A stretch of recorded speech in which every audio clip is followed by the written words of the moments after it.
Sohel, explain to the group what happened. Say what happened, where we were going from. We were going from San Pedro de Atacama to Laguna Visconti. But as we go off the main road, the road has become suddenly very, very rough. Our car is not good enough to take it. We've basically, as you can see, the ground is very, very uneven. All this is just sand, and we've just chugged about half a mile, and then realised we can't go anymore. And this road goes all the way up to that mountain, through that mountain pass. There's absolutely no way we can do it. So, we're up high in the Andes again, in a different landscape. This one's a different texture. We're very close to the Argentina border.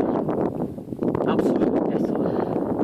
The amazing thing, as you can see, is the mountaining. Can you see the snow-capped mountains as well?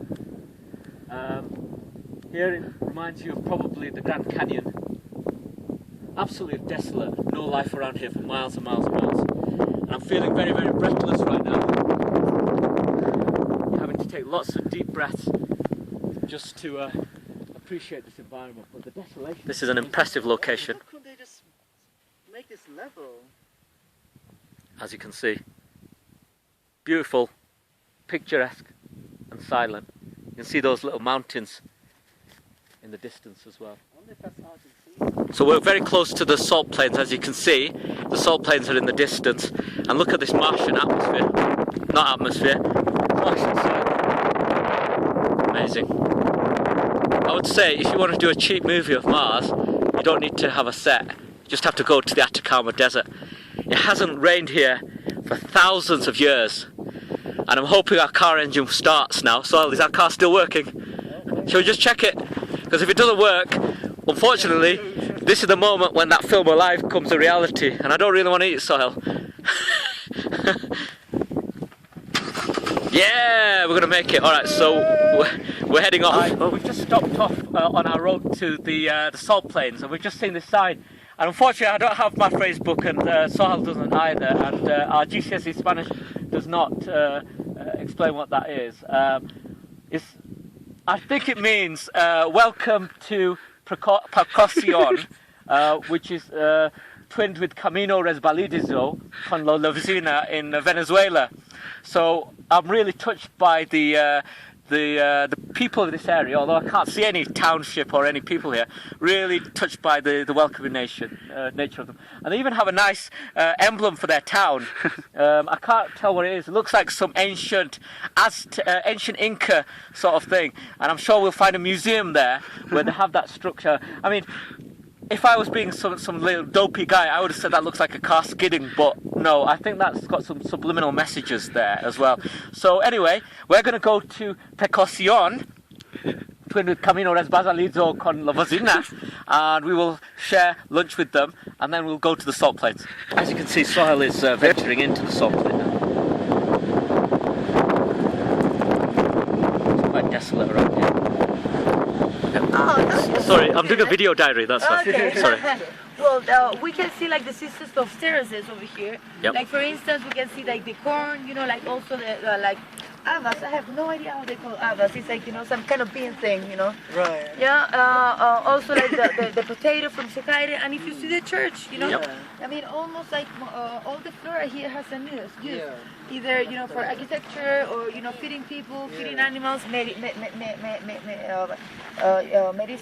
purposes. Yeah. You know, and if you can see, like for example, like the roof, you know, Yep. you can see this like kind of like hard grass on top of it. Yeah. You know, that's called Baja Brava or wild grass.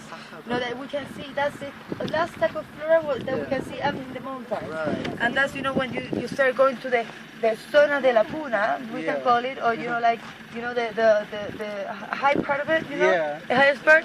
I mean, we can see that, like the stone that we can see of the tower thing, you know, it's like Vivarita, which comes from, you know, it's a volcanic stone. Okay. You know, like they use it also in Toconao. Okay. You know, and it's all handmade. You know, like they cut it by hand. You know, and you know, and you can see that, you know, like all the elements that we can find over here, they use it in a, you know, somehow. Right. You know, the adobe, the stone from the volcanic stones, you know, like the hard grass from Yeah. the altiplano.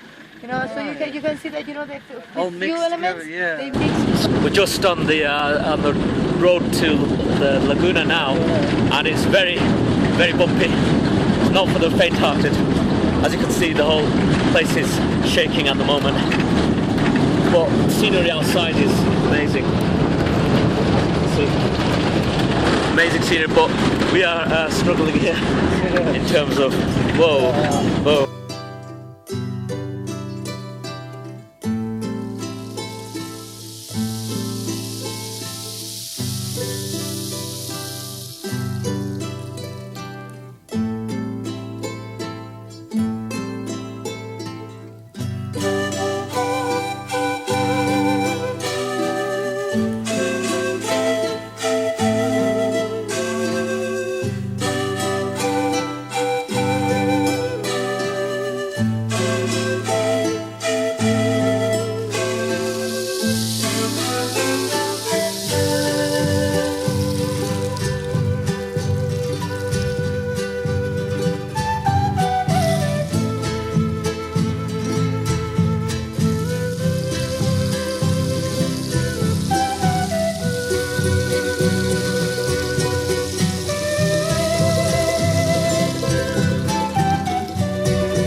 So we've just arrived at La Laguna Minicas, and we're just having a look around there.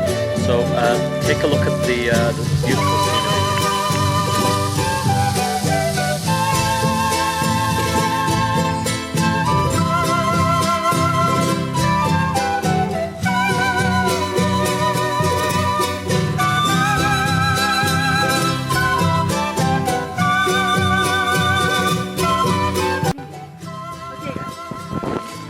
This is the Atacama salt flat, right? Okay. This is the third biggest salt flat in the world, having a dimension of 3 kilometers square. The biggest one is the Uni salt flat in Bolivia. Okay. The second one is the Great Salt Lake in the United States, and this is the third one. Okay. But this one, it has a special type of formation, right?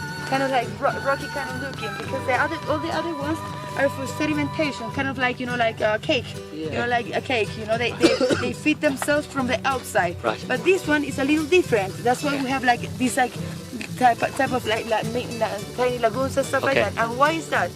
We have like the underskirt in front of us. Right. And the underskirt mostly in this area, you know, sucks the water Okay. and drains them from underneath. Right. So this salt flat is, you know, feeds itself from many like underneath rivers. Ah, right. Right. So this is like the lowest part of the basin. Right. And we have a big wall in front of us, which is like the Domeico court. Okay. So the waters can go into the ocean, Right. and we call that an endorheic place. You know, the Right. waters don't go into the ocean. Okay. So since this is the lower,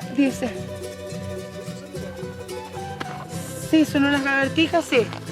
Sí, son lagartijas, mira, ahí las ven. Look at that. Oh, Check it out, check it out. Oh yeah. Check it out. Well, and Yeah, this is the proper desert feel, isn't it? Authentic desert.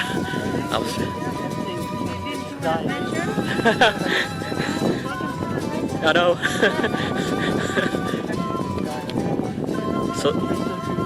So this is the salt plains. There, can you see in the background? You can see the I was about to say pelicans, the flamingos. So we're in the town of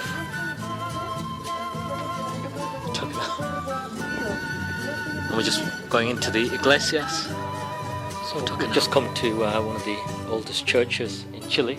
This is from the 16th century. The roof is made out of cactus. This was made this is in the town of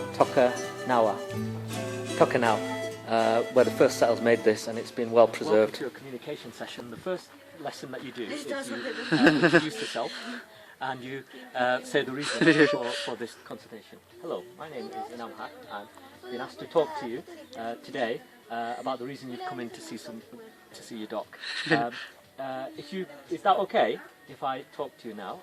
Everything we say will be kept confidential between you, me, and the medical team. Is that okay? How would you like to be called?